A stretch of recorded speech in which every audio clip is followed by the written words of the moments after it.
ఆదివారం జరిగిన ఐపీఎల్లో 2 మ్యాచ్లు ప్రేక్షకులను ఎక్కడా డిసప్పాయింట్ చేయలేదు.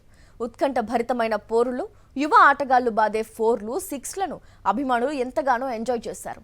అద్భుతమైన ఫామ్లో ఉన్న రాజస్థాన్ను చిత్తు చేసి కోల్కతా తొలి విజయం నమోదు చేయగా, వరుస విజయాలతో దూకుడును కొనసాగిస్తూ పాయింట్ల పట్టికలో పంజాబ్ అగ్రస్థానంలో నిలిచింది.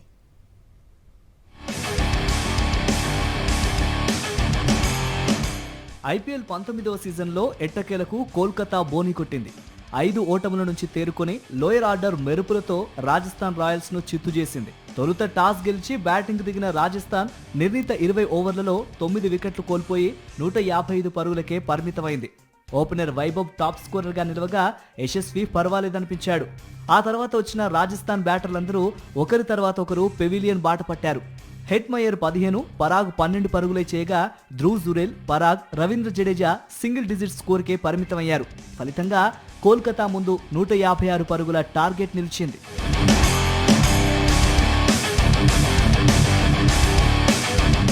లక్ష్య ఛేదనకు దిగిన కోల్కతాకు ఆరంభంలోనే గట్టి షాక్ తగిలింది.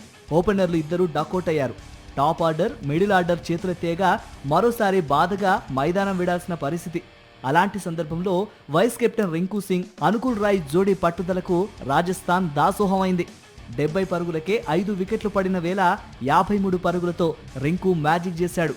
ఇటు అనుకుల్ రాయ్ 29 పరుగులతో సూపర్ ఇన్నింగ్స్ ఆడగా రాజస్థాన్ నుంచి కోల్కతా మ్యాచ్ను లాగేసుకుంది.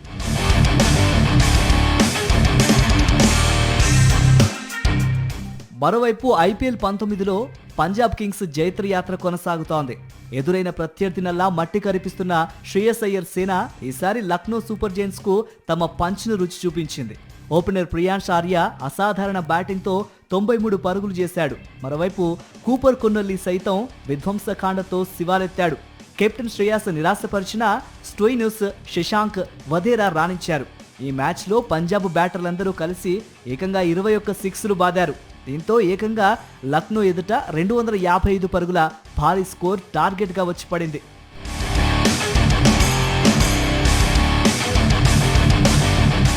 ఛేదనకు దిగిన లక్నో సూపర్ జైంట్స్ ఆట ఆరంభం నుంచే దూకుడిని కొనసాగించింది. విధ్వంసక హిట్టర్ అయిన మిచెల్ మార్ష్, రిషబ్ పంతులు రాణించినా పెద్ద ఇన్నింగ్స్ ఆడలేకపోయారు. మరో హిట్టర్ పూరన్ 9 పరుగులకే అవుట్ కాగా మార్కరమ్, ముకుల్ ధాటిగా ఆడారు.